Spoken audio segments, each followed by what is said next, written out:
This is the Pipeman here on the Adventures of Pipeman W4CY Radio, and I'm here with Point North. My name is John. Andy. Sage. Yes, here at Louder Than Life. That's right. Man, I look at bands and I like to look and pick out tattoos to talk about, and you guys got a shitload of them. I don't even know which one to pick first. There's a lot of tattoos here. All right. I'm the least tattooed, arguably. So, favorite, let's go to him first. Favorite and least favorite tattoo you have? Favorite's probably my back. It's not even done yet because it hurts so bad. Really? I have to like it the most. Yeah, I have to like it the most because of the pain. Probably my favorite. My least favorite? I don't know. I have this one called Missing File right here. It's kind of fading. I feel like that's like a metaphor. I don't know. Yeah, that one kind of looks like somebody some girl took a pen and drew on you. Yeah, it's coming off though. It's ironic that it's Missing File and coming off. So That that would be my least favorite. What about you? Yeah, man. I mean, I think one of my favorite tattoos is either, I have this one of, me and my dad fishing on the back of my arm. Oh, that's cool. And then I'll always say, I'm watching that. I'll always say, the lantern, it was, my first big arm piece. And it was just kind of all right, I guess I'm going to be a tattooed guy now. So that was just kind of the start. Oh, that was such the wrong answer. My favorite tattoo is my umbrella on my left arm. It's tattoos my wife and I got in Bali. There was a bar that was you get a free tattoo with the purchase of a drink. Oh, wow. And so we were on our I didn't see that when I was in Bali. We were on our honeymoon. We had just gotten married, and at our wedding it was pouring rain. So I got an umbrella and she got an elephant because we went to Thailand also. So that's kind of my little important piece there. I don't really have a least favorite, dude. They all just mean a lot to me. Probably my elbow's my least favorite, which is humor because it's a huge blaster. I got it done in Iowa or something, and the shop was weird. The shop. Was that Greensboro? Where there was a koi pond in the tattoo shop?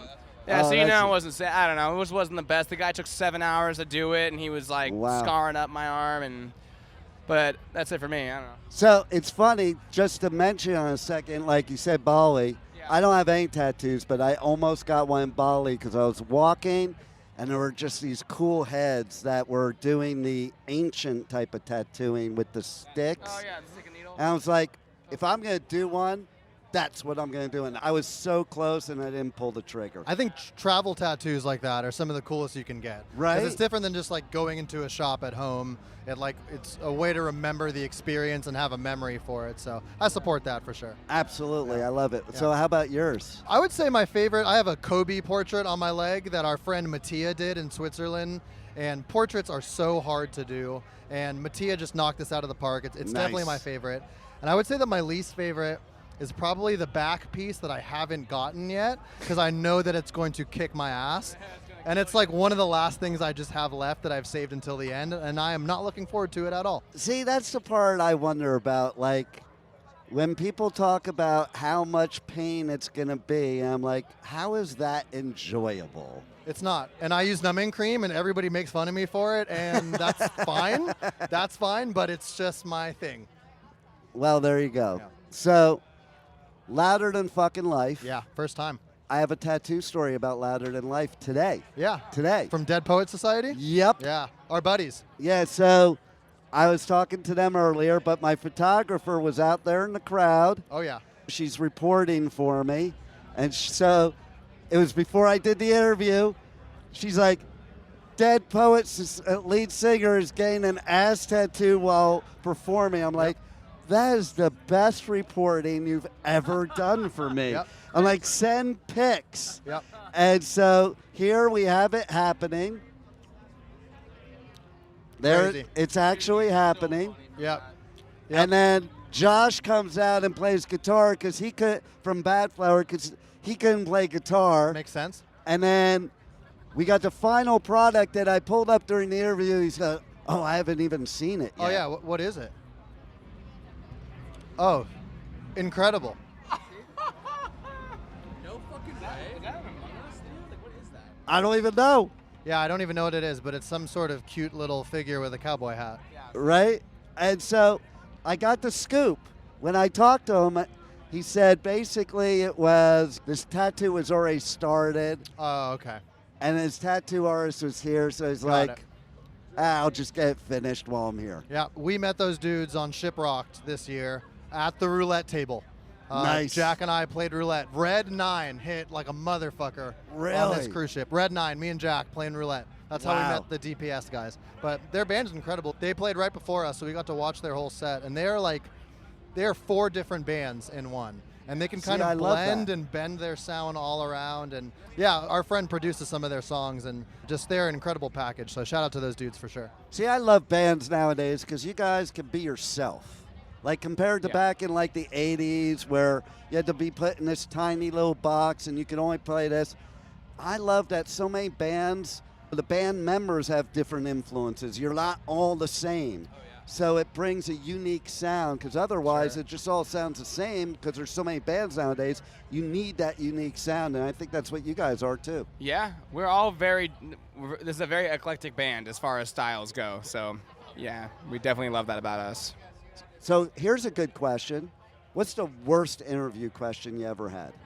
Like, what would you be if you were like a food? Like, Oh my god. Really? There's a certain like echelon of interviews that starts happening when you're a brand new band. When you're a brand new band, you go around and you take interviews with people that are brand new interviewers, and they're usually very young and they're very hungry and they're driven, which is awesome. Right. But they I don't know if it's. They're going through the learning curve, and they're understanding like what a question is and what questions hit and what's good to talk about, but they don't know it yet. And so they'll ask you like, if you were like a jelly bean, like what flavor would you be? And you're just like, I don't know, man. Like that's my answer. I don't know. I thought of the same question when you asked that. So Nice. I would agree. Yeah. It's Right. unanimous. It's unanimous. The most like random questions that mean nothing. Here's the best story, though, okay? Because one of the worst questions most bands say is, how'd you get your band name? Ah, interesting. And so I used to a lot of times say to bands, I'm like, I don't ask you stupid questions like how you get your band name. And then one time August Burns Red said, well, you're lucky then, because we fuck with everybody that asks us that. See that girl next to you that just interviewed us? We make a different story up every time, and That's we do hilarious. it complete straight face. And he goes, well, my sister, she got this dog. We were teenagers. We named it August. We were out in the street partying. Oh no. And we just decided, let's light the dog on fire and watch it run down the street. Ergo, August Burns Red. They said we said it with such a straight face. and Oh my God. you had to dude. look at horror on her face. I'm like, that's the best, man. Oh, that's funny. That's so messed up, but that's hilarious. But you deserve that. Yeah. If you're going to ask that question, a lot of times it's just common sense. Other times it just doesn't even fucking matter. Sometimes it's just a name generator online. Or Post Malone. or sometimes it's just you're sitting around hanging out and like, let's just fucking call it this because we can't think of anything else. That's pretty much what ours was. That's literally, I think, what ours was. In case you were wondering, that's pretty much it. I don't even give a shit, but that's a good answer. There you go. What I think of, weirdly enough, I think of surfing when I think of your name. What? Surfing. Oh, yeah, cool. That's So that, I was gonna say, we're actually in the process of changing our name. The new band name is now Porth. It's official. We've decided it's just Porth now. that would be so fucking funny. I would love that. Yeah, no, we say it on all of our Instagram captions now. We say it in the crew. It's like an inside joke, and now the fans are starting to say it. And it's becoming, I love that. It's becoming like more identifiable than Point North because it's a very unique one-time thing. So I think you should do it. yeah, it's Porth for life for sure. We'll make it official right here on the We're Adventures gonna have of to call some Pipeman. lawyers. Yeah, we'll get it settled out for sure. How do people reach out to you guys on socials, on the web, and most importantly, buy your merch because they can't listen to my show unless they buy your merch? We are on all socials at the Point North Band. That is Instagram, Twitter, TikTok, I guess X now. It's X. Yeah. PointNorthBand.com is where all of our merch and tour dates are found. We're currently in the middle of our headliner, making our way back through the West Coast and the Midwest right now. And we've got Aftershock coming up in a couple weeks, too, to round out the Daniel Wimmer stuff for us this year. A couple of festivals to round up the year in general, and then it's on to new music and new stuff for next year. It never ends, dude. I will be at Aftershock too, and I love that festival. I love Aftershock. Oh. Aftershock is one of my favorites. Me I think it's too. Rockville and Aftershock for me. Me too. And Rockville, okay, what's so cool about Rockville is that you're at the Daytona Speedway. Like, it's Yes. so fucking cool to drive on the Daytona Speedway. Yeah, yeah, it's awesome. I like to try to walk up it, and you just can't. I don't know if I told you one of the last times, but I asked a person that heads me, I'm like, I got my skateboard, because I live in Florida. I'm like, I got my skateboard in my Jeep. Do you think I'll lose my credential if I go skateboard on the Speedway? Yeah. And she said, yeah. I'm Yeah. like, okay, I'll wait till after the festival. Yeah, that's smart. That's smart. That sounds awesome, though. But that fucking wall. yeah, it's okay, like 45 degrees. I would never make it down the wall Yeah. without breaking at least 10 bones. You know?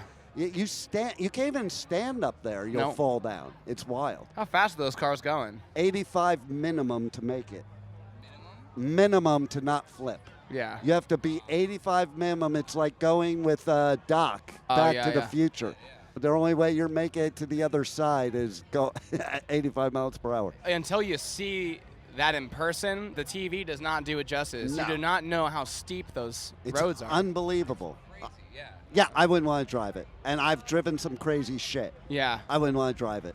Yeah, I mean, I got to smoke a joint in the golf cart around the track, which is probably the coolest part of the festival the whole weekend. And you didn't invite me? I'm sorry. That's pretty fucked I'm up. sorry. That's my bad. That- Next year. That's terrible. Next year. It's coming down. Aftershock. Absolutely. Yeah, we'll bring a wall in there. There you go. Oh. Love it. Any last words you guys want to leave the listeners with? Just a huge thank you, and yeah, we love talking to you, man. Yeah, you can find us on @PointNorthBand everywhere all over the internet, any kind of music streaming service. World vs. Peace, our new single, is out now, and you can check that out. It got its premiere on Octane yesterday, and now it's out for the whole world to hear. And look for new music in 2025. Love it. Thanks you guys for being here. Go ahead. Thank you. Thanks for being at Louder Than Life, and thanks for being on the Adventures of Pipeman. Thank you, Pipe. Pourth out.